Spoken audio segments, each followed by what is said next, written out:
They replaced me for being too old school. Then everything collapsed. My name is Thomas Reed. I'm 56 years old. For the last 27 years I gave my life to a company that used to feel like home. I wasn't flashy, I wasn't loud, but I was consistent. The kind of man who came in early, left late, and never let a single client slip through the cracks. I believed that experience mattered, that loyalty meant something, that building something the right way was more important than chasing trends. I was wrong. It started with whispers, talk of fresh perspectives, younger energy, and digital native thinking. I'd seen it before, usually aimed at others, but this time, the tone shifted when they looked at me. My boss, a man I trained years ago, suddenly stopped asking for my input. My meetings got shorter. Invitations stopped coming. And then one Monday morning I walked into the office to find a new guy sitting at my desk. They called it a strategic reshuffle. Said they wanted to modernize operations. Told me I'd still be part of the team, just in a different capacity. Project oversight, reduced hours, remote if I prefer, is a demotion wrapped in corporate speak. But I heard what they weren't saying. We don't need you anymore. I didn't argue. Didn't raise my voice. I shook their hands, packed up my things and left with my head high. But inside, I felt gutted. I'd given more to that company than I had to my own family at times. Skipped holidays, canceled vacations, mentored interns who barely knew how to format an email. And now I was being swapped out like an old printer. Outdated, disposable. I went home that day and sat in the quiet of my study staring at the wall of plaques, photos and awards they used to applaud. My wife brought me a cup of coffee and sat beside me in silence. She didn't say it'll be okay. She didn't have to. She just knew. I wasn't broken. Not yet, but something had shifted. Something final. What they didn't realize that day was this. I had spent almost 3 decades learning how the entire operation ran. Every flaw, every strength, every pressure point, and they had just put it all in the hands of someone who'd never been tested. The days that followed felt strange. For the first time in nearly 3 decades I had nowhere to be at 7 a.m. No morning briefings, no urgent emails, no line of junior staff needing help solving problems they didn't understand. I tried to relax, slept in, made breakfast, even went for walks, but every time I passed a clock, something tightened in my chest. I wasn't ready for retirement. I hadn't left on my own terms. I'd been pushed out like a chair no one wanted to sit in anymore. But something interesting happened in the quiet. I started to remember all the things I'd learned, not just how the company ran, but how it survived. I'd been the glue behind the curtain for years. I was the guy clients called when projects hit a wall. I was the one who spotted risks before they turned into losses. And now, they'd replaced me with someone who didn't even know where the backup files were stored. The new guy, Alan, was exactly what they wanted. Young, slick, full of buzzwords. He made flashy presentations and said things like cloud migration pipeline and agile vision streamlining. But from what I'd heard through old colleagues, he didn't ask the right questions, didn't know the long-standing clients, didn't understand the subtle politics of the vendor relationships I had nurtured over years. He was all surface, no substance, and the cracks started fast. First, they missed a delivery deadline for a major international client, a client I had kept happy through 2 recessions and 4 leadership changes. Then a small but crucial compliance error triggered an audit. Then came the emails from panicked managers, trying to find old workflows I had created which Alan had wiped in the name of streamlining operations. Each failure was small, but together they were building into something bigger. Meanwhile I stayed silent, didn't badmouth the company, didn't call old clients, didn't post cryptic messages on LinkedIn. I just observed, like a pilot watching someone else take the controls of a plane they built, knowing exactly which bolt would come loose first. The funny thing was, I wasn't even angry anymore. I was just curious. How long could they pretend I wasn't essential before the whole thing buckled? It didn't take long for the panic to reach me directly. About 6 weeks after I left, I got a message on my personal phone from a senior account manager named Rachel. I'd trained her when she was fresh out of college. Smart, loyal, overworked like the rest of us. Her message was polite, but strained. Hey Thomas, I know you're not involved anymore, but we're kind of in a mess. Any chance you'd be open to grabbing coffee? I didn't respond right away. I let a day pass. Then 2. Not to be petty, but to make sure she really meant it. On the 3rd day I replied, sure. Tuesday at 8.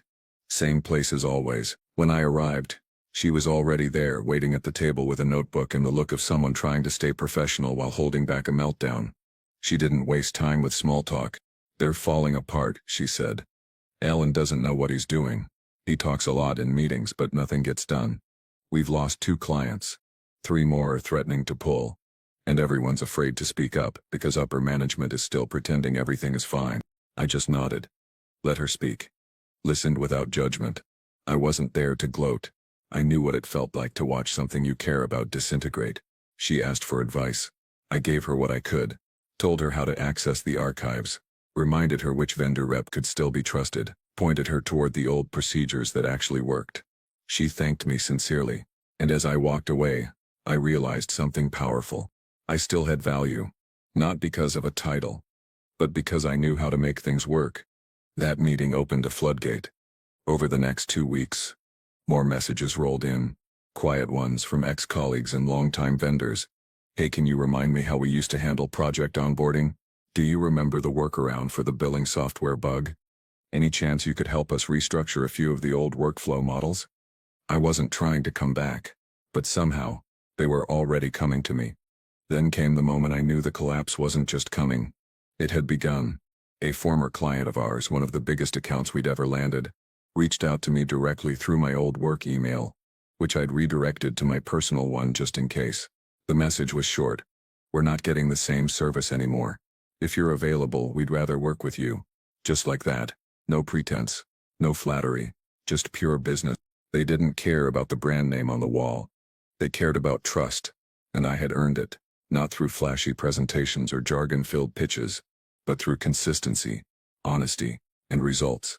I didn't say yes right away. I forwarded the message to Evan, my attorney, and asked what would it take to go independent. He sent back a checklist within the hour. He already knew where this was heading. So did I. In the following weeks, I quietly laid the foundation.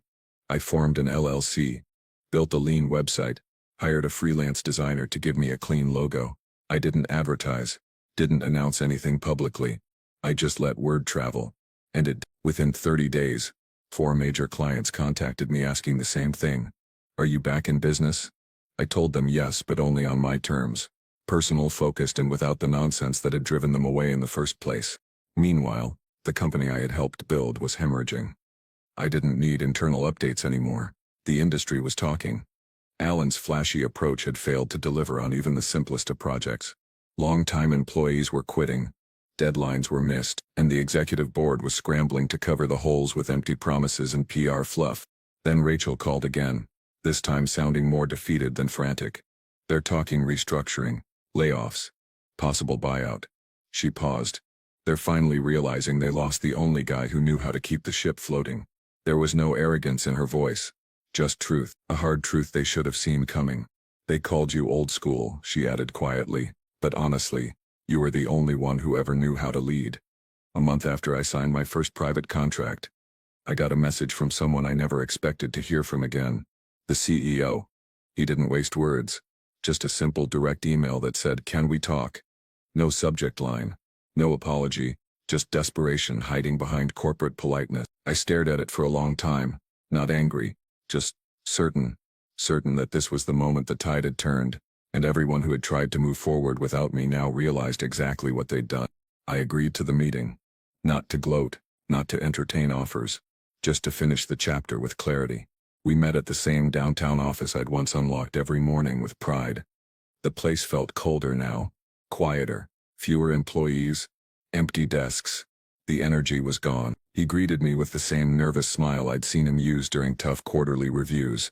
The same one he wore when pretending everything was fine while the numbers told a different story. He thanked me for coming, then stumbled through a speech about legacy, experience, and reintegrating strong leadership. I listened without blinking. He finally said the words I knew were coming. "We'd like to bring you back. We made a mistake." I let the silence sit heavy between us before I responded. "No," I said simply. "You didn't make a mistake. You made a choice. And so did I." He didn't argue. Just nodded. Slowly. I stood up, shook his hand, and left, calm, steady, and entirely free. There was no bitterness in me anymore, just clarity. They had chosen flash over foundation, and now they were standing in the rubble of their own decisions. My new business grew faster than I anticipated. Clients came in steadily, former colleagues began reaching out for opportunities, and I hired the ones who understood the values I'd always stood for.